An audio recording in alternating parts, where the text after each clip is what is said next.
college athletics and conference distributions and national TV rights and some of that.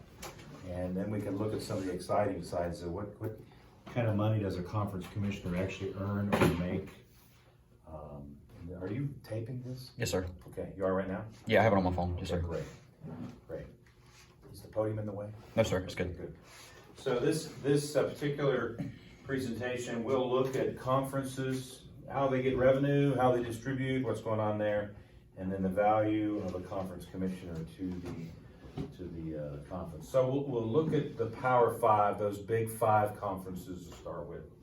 And these are macro numbers. We can assign some meaning from macro numbers, but and these are fairly new and relevant to today's standards. Now, the downside is it's not normalized, meaning this past year was a COVID year for even the large Power Fives. And so because of that, you're gonna have somewhat of a downturn and a decline in revenue and a decline in expenditures. So it's largely not the normal figures, but again, they're relative. And even some of the programs you looked at identified that they were down because of COVID and this, that, and the other. But the Pac-12 as a conference, the conferences are separate organizational entities. They're established as a separate nonprofit 501c3. I did quite a bit of work when I was the FAR for over 5 years. I helped relocate Conference Carolinas to, because I sat on the executive board. We actually brought them from High Point, North Carolina down here to Greenville, and there was a lot of advantages to doing that. And then I helped on hiring our new commissioner, Commissioner Colvin, about 3 years ago. I've sat on that hiring team, and I very much favored him when we went through the process. But anyways, conferences are established as nonprofit 501c3s. They're designed to work and interact as members of the NCAA at the conference level. They are then afforded the right to receive grants and monies and stipends from the NCAA, but largely they have to go out and raise their own revenue and their own monies. And so they do it through a number of ways. But let's first look at the overall revenue that they generated. The largest portion of that, 3/4 of this particular conference revenue, at least during this moment in time, again, these are all snapshots, but 2/3 of their revenue come from their TV rights deals. And so that's not uncommon. You're going to see that through the theme of the Power Five conferences. The value of TV cannot be understated at all. When we recognize that 3/4 of our revenue is generated from the broadcast rights fees that are distributed by the national, the cable, the satellites. So conferences without TV, they're never going to get big. Conferences that have TV, they blow up instantly because the revenue is just enormous. And that you can draw that conclusion right away. You'll see that as we go forward. Each full member this particular year received a distribution of about $34 million. And in this instance, they increased their revenue. Now, how they did it was probably a number of meticulous ways during a COVID year. Distributions increased by 4% from the previous year because of the media rights and postseason bowl revenue. Now, sometimes in those media rights agreements, it might be a 3-year, 5-year, 7-year agreement, and there's usually increased scale revenues built into that. So each year there's percentage increases, and sometimes those percentages can be much larger. So when you negotiate a large package, it's going to be then subrogated down to several years distributions, and so it's not uncommon to build upon each additional year, and that might explain, and it kind of does a little bit of the increase there. So where do these schools get their money?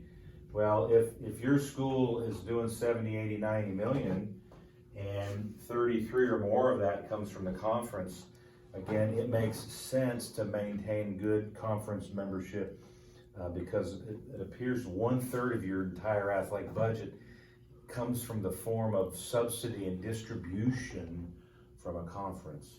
So if you're an athletic director, no matter where you are, it always behooves you to look for a conference that's affluent. And if you can get into that conference and it makes sense, you might benefit economically tremendously from involvement in that conference. However, the spending side is also a detractor. You might have to spend a lot more to qualify for a conference, so it may not make sense for an institution, or may geographically not make sense. Let's look at this small conference. This small conference is the Big Ten, and their revenue in 2020 was 700 and let's call it 69 or 70 million. And we were able to break it down a little bit more from 19. And let me see if we got, I just want to compare the media. No, I didn't have the media deal. But during the fiscal year 2020, the institutions received distributions in the form of 54 million. Now, sometimes those distributions those are not all at once. Those are also scheduled, what's called scheduled distributions. And they might be quarterly, or they might be semi-annually, fall programs versus spring programs, that kind of thing.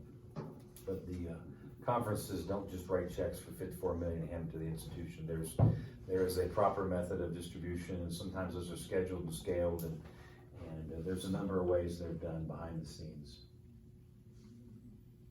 The ACC in 2020 generated just under 500 million in gross revenue, and again, look at the television rights. So we were able to at least find, in this particular instance, the TV rights, broadcast rights, support of that. So again, this conference generated 2/3 of its entire conference revenue from its broadcast rights arrangements. And then each school received about 31 million to 37 million. So there was a range there. Notre Dame received 10.8 million because they're a one program member or a multi-program member of this particular conference. Maybe an associate member might be a better word. And so again, the more conference money the conference makes, the larger the distributions will be on a regular basis. So it behooves the institutions to help the conference does well. It behooves the conference to hire really good managers and administrators to run the conferences, because everybody benefits. Big 12, 409 million in revenue. Right at 50% of that came from television revenues. Each school received somewhere between 37 and 40 million. Fewer schools, sometimes you get a larger cut of the pie. If you're a conference that has 16 or more schools versus a conference that might have 9, 10, 11, the pie is sliced larger or smaller. Fewer schools get larger pieces of pie, and sometimes you may generate less revenue as a conference, but your distributions are larger on average because you have fewer members, fewer schools. What's that, 10 there? 3, 4, 3. And let me see, the last one is the SEC. Last year, 728 million, so that rivaled the Big Ten.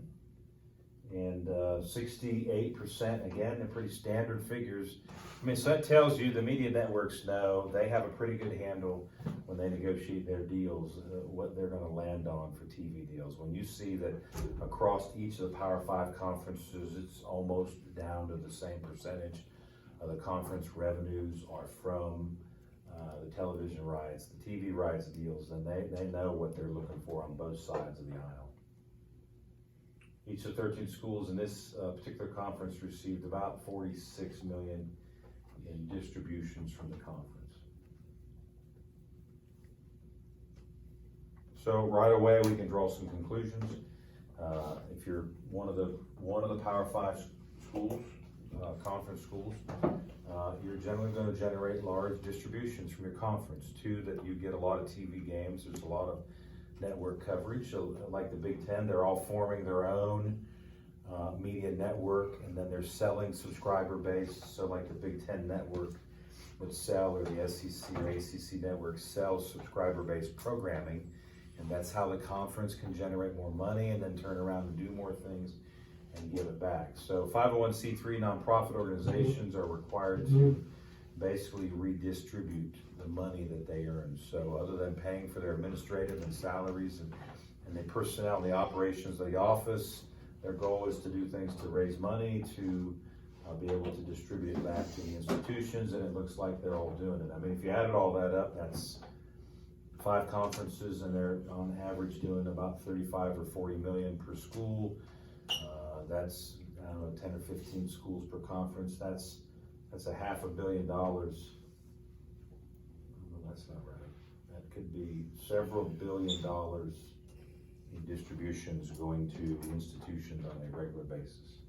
And so maybe it makes some sense why those top 40 or 50 schools are really generating the most money and doing the best, and then everybody else kind of struggles, because if you're not in one of these conferences, you don't get these significant benefits. Here comes Josh. We'll let Josh in for a minute. Come on in, Josh. Come on in, Josh. We got a seat for you at the table. Nice. And one of the fun sides is to look at what the commissioners actually make. And is there any financial benefit being a conference commissioner? Maybe some of you aspire to being an eventual athletic director, maybe working for a conference. We've had graduates, actually, if you want to intern at a conference when you become a senior, we've had 5 or 6 of our students do their internship at a conference, in a conference office. And then I can name 2 or 3 that have been hired either part-time or full-time by a conference. So if that interests you to have a job in the conference on a short-term or long-term basis, we can certainly help you get started on that. But Big Ten Conference Commissioner, he earns this year $4 million. That's a pretty good salary for a conference commissioner. I think that's one of the highest.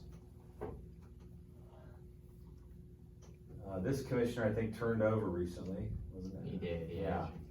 Yeah, Larry Scott earned $4.6 million, which was the second, and then, in June, he turned over and George took over, and I'm sure his salary just topped that by a touch. ACC's Conference Commissioner, John, earns $4 million. Big 12's Conference Commissioner earns $2.5 million, and he took a small COVID pay cut. There were a lot of folks in athletics that took small COVID pay cuts to help support what's called the cash flow during the middle of the operations, to help support their organizations until they got back on track. ACC Commissioner Greg earns $2.9 million.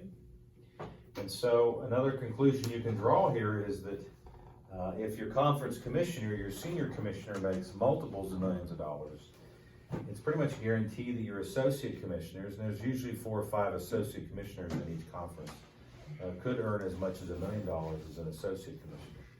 And so that's a lucrative opportunity. Now, usually what happens is, to get hired into one of the Power 5 conferences, you would have had to work in athletic directorship and or in a smaller conference for a number of years. Usually I'd like to hire people that have had conference experience. And so if you're training as an events coordinator for a smaller conference, or you're over the FARs and the athletic trainers and the SIDs at a smaller conference, then a bigger conference is going to look at you because you've had that experience. But usually commissioners, the number 1 conference manager, what's known as the CEO, this person they usually bring in from outside. These people have network contacts. They're usually from big business, big industry, big media, big tech. I mean, these people usually bring in a large swath of network and net worth to be able to make the connections for TV and radio and satellite and partnerships and sponsorships. So a lot of times conference commissioners used to be the CEO of major corporations or the COO of major corporations, and then they transitioned over to something like this. There are instances where we promote from within, but a lot of times your associate commissioners are your discipline specific. So like what Dustin Fools does for us, he's our compliance officer. Well, every conference has 1 or more compliance offices, and usually there's a commissioner for compliance, and a commissioner for athletic directors, and a commissioner for athletic trainers, and a commissioner for the SIDs, and the senior women's administrator, the SWOs. And so those would be your associate commissioners. Then there's one who's over finance and one who's over events and championships. And sometimes you might have several of those roles, and you can be promoted to a commissioner role. Most of the time, commissioners are actually recruited outside because of the large responsibility of basically drawing dollars. And so if you can't open doors to dollars and keep the dollars we have and grow the dollars, then they're largely not gonna look at you as a conference commissioner. But the support commissioners who actually make really good coin, a lot of them are your discipline-specific, sport-specific commissioners. So if you see yourself with a career in the commissioner office, you may want to intern at one of the conference offices and try to get hired, and then work for a number of years and see if you can apply for commissioner jobs or associate commissioner jobs in some of the other conferences. Are there any questions about conferences, conference distributions, the discussion on conference salaries? Okay, keep studying this stuff. We'll pick up with college athletics next week.